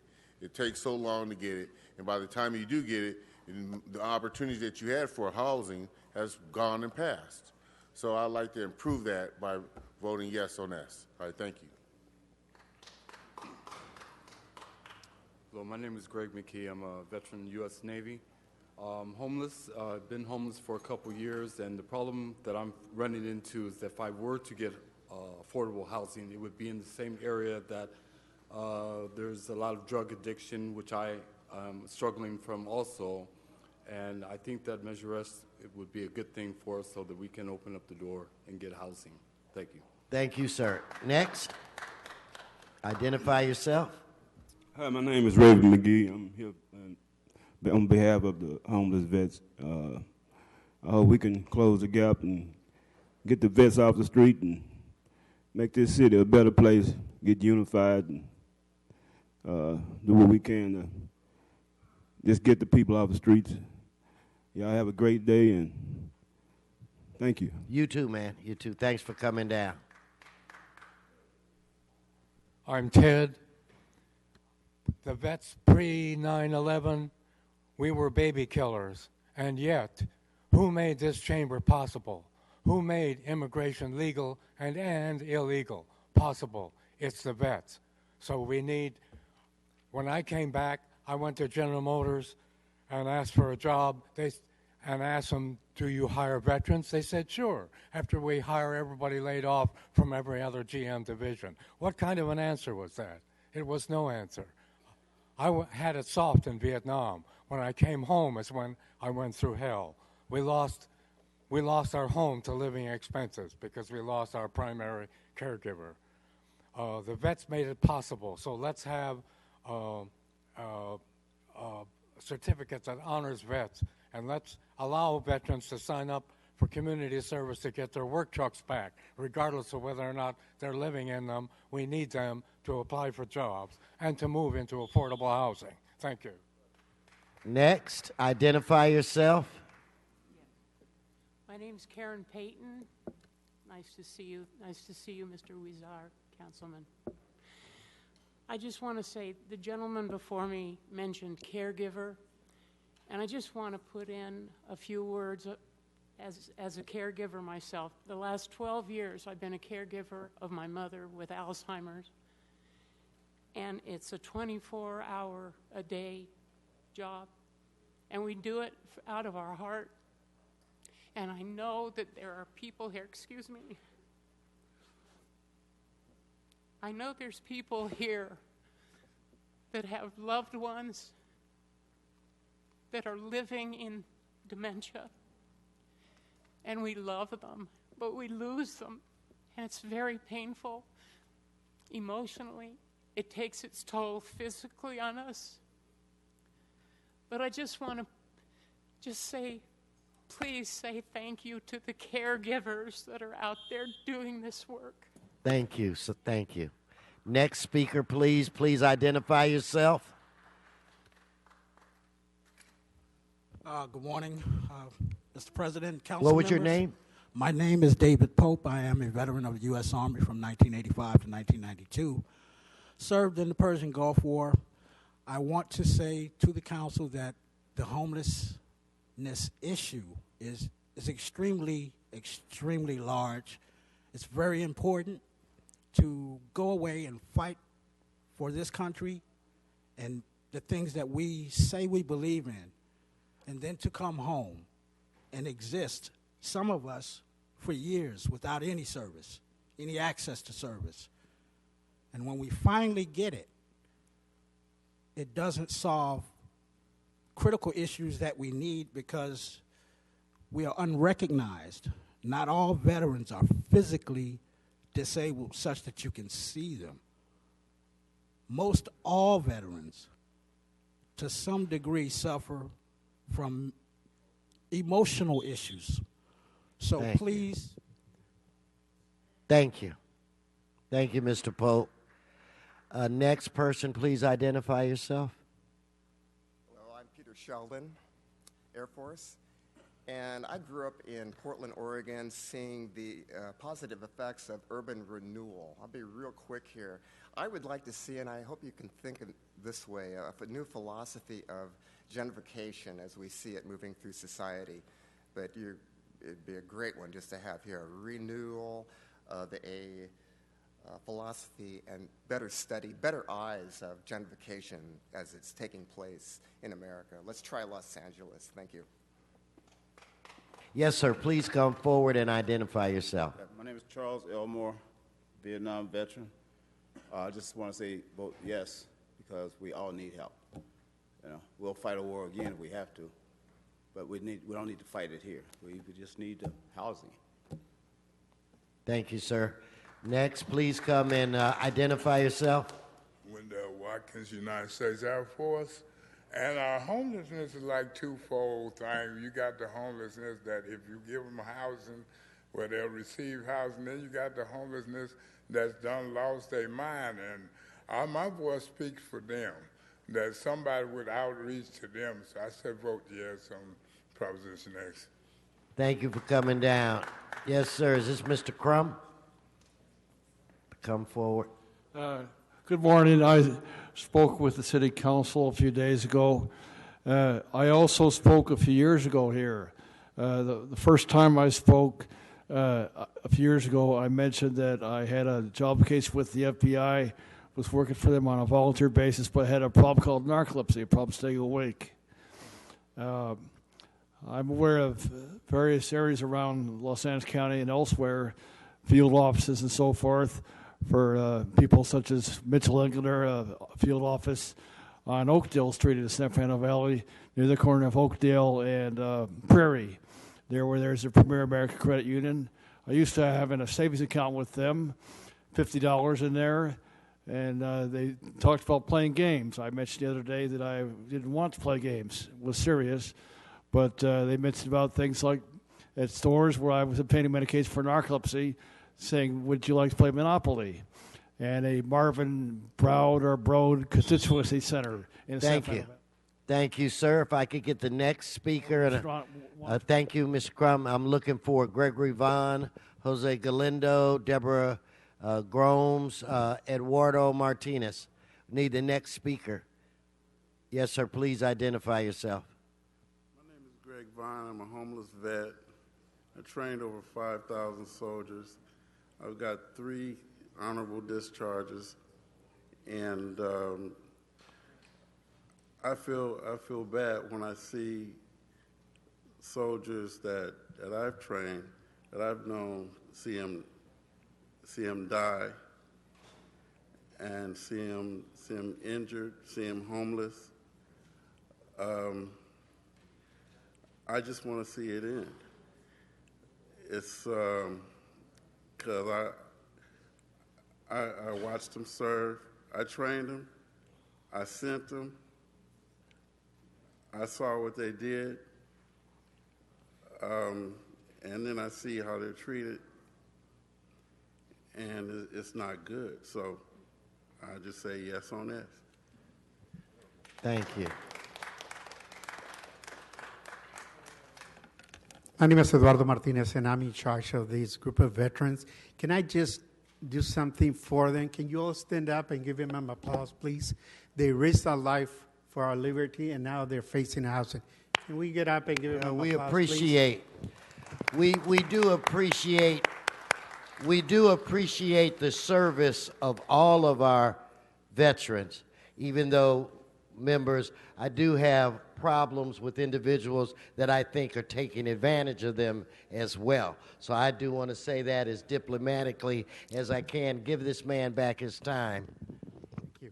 And housing is basically one of the main problems for veterans, Latin community, African community, and HIV patients. We cannot afford rent payments of $3,000, $4,000.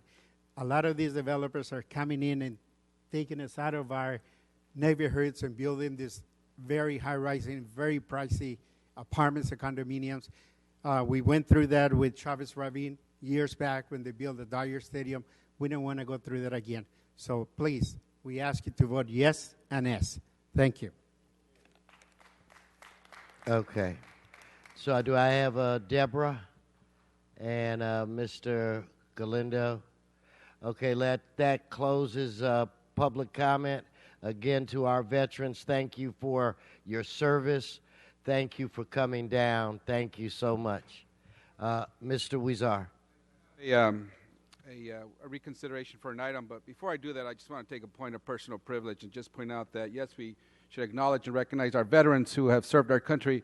At the same time, 11 of our 12 sites that we have chosen through Measure HHH that will build housing for homeless would not be able to be built on should Measure S pass, and that's a fact. And so I think I just want to point that out, that we should, our analysis is very different from some of the public testimony that was made.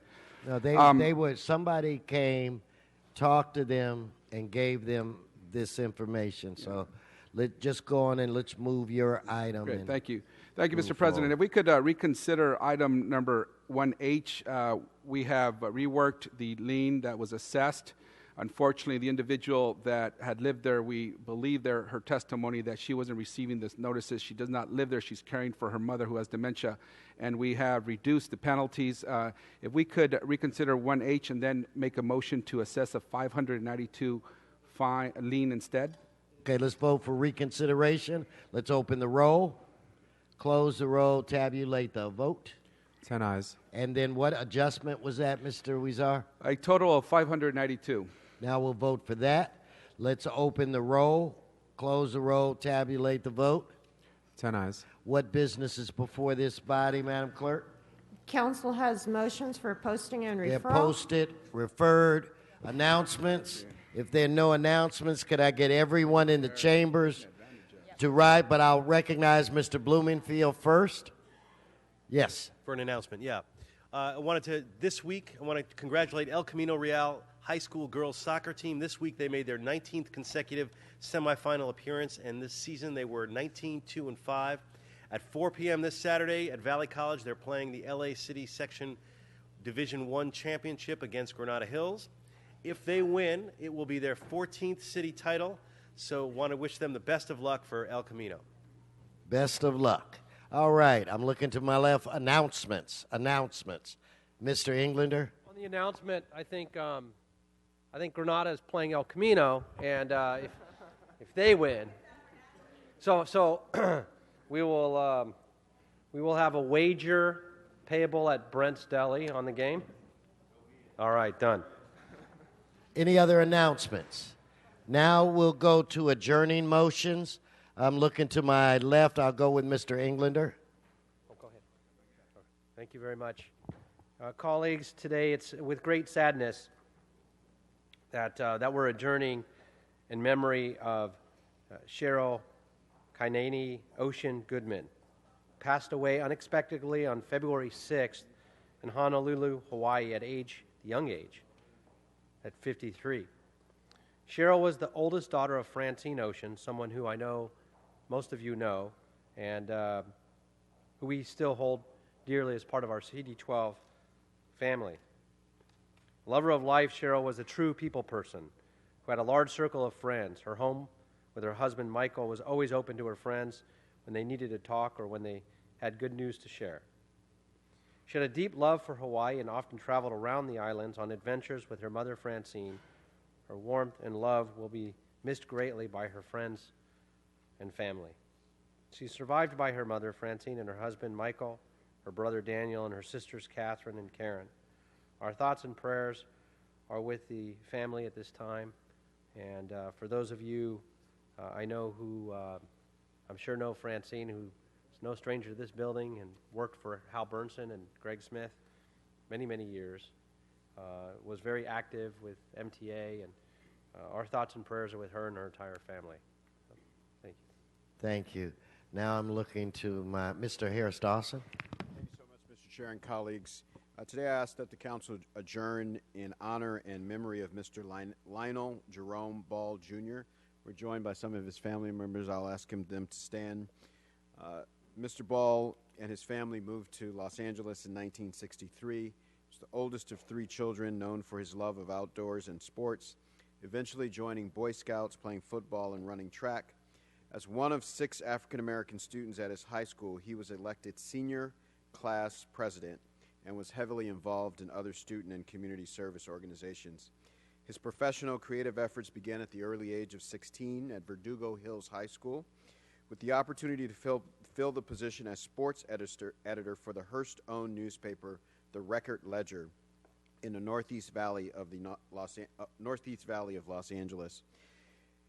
Soon after, he was accepted to the University of Southern California and pursued a degree in international relations. As a student there, he continued working creatively in the university's publishing office as the advertising designer for the Daily Trojan and later as an account executive there. During his sophomore year at USC, Lionel met voice major Laura Daniels, a resident advisor. The rest is history. The two were inseparable and married while they were still students at USC.